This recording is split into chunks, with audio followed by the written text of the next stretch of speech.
26 years old ka, tama? Opo, sir. Kaya mo bang pikitan to? Mag-16 na to. Kaya. Hindi. Hindi pala, ba't yung umakyat? Hindi mo pala kaya eh. Ano po yung Hindi panindigan mo yan. Akyat-akyat ka dito eh. Akyat ka, tignan mo. Kung sa bagay, sir, hindi mo naman makikita yan kasi pag nasa gitna ng kasarapan, nakapikit ka naman.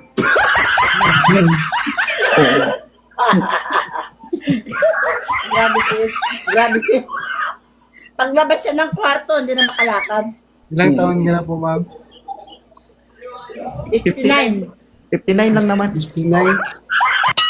Ay, pero kung ako sa iyo, sir, panindigan mo, isang taon na lang magre-retire na, paldo ka.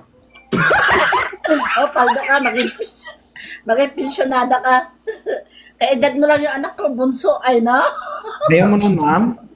Ayaw mo nun? Di ba? Anak mo, tira mo. Baka panganay pa ako sa biyanan ko. Magiging biyanan ko. Ay, paano yan, sir?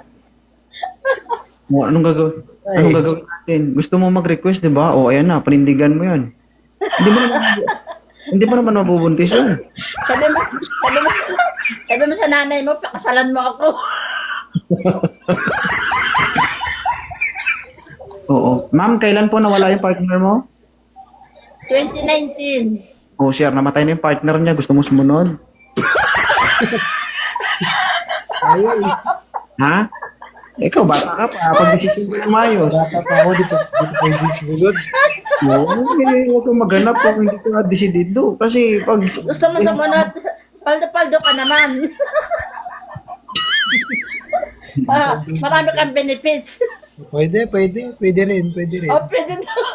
Sabi mo na sa nanay mo, mamanhikan ka na. Sir, mag-isip ka ng maayos kasi pag naging kayo, ikaw ang susunod sa asawa niya.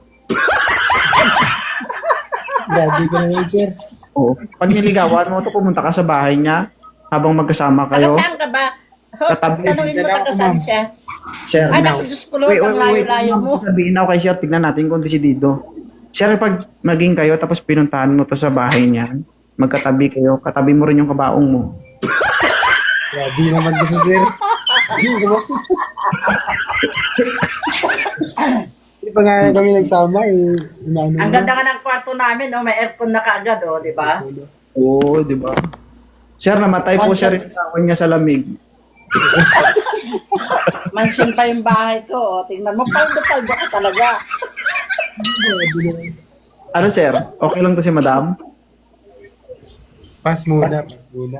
Hindi talaga kaya.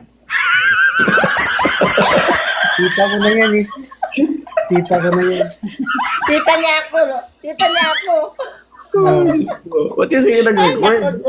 Huwag ka kasi umakyat. Mag-isip ka muna bago ka umakyat. Oo nga eh. Sige. Mamaya na po, mamaya. Huwag ka muna mag-request, sir, ha? Kasi mamaya ikaw na mabubunutin ko dyan.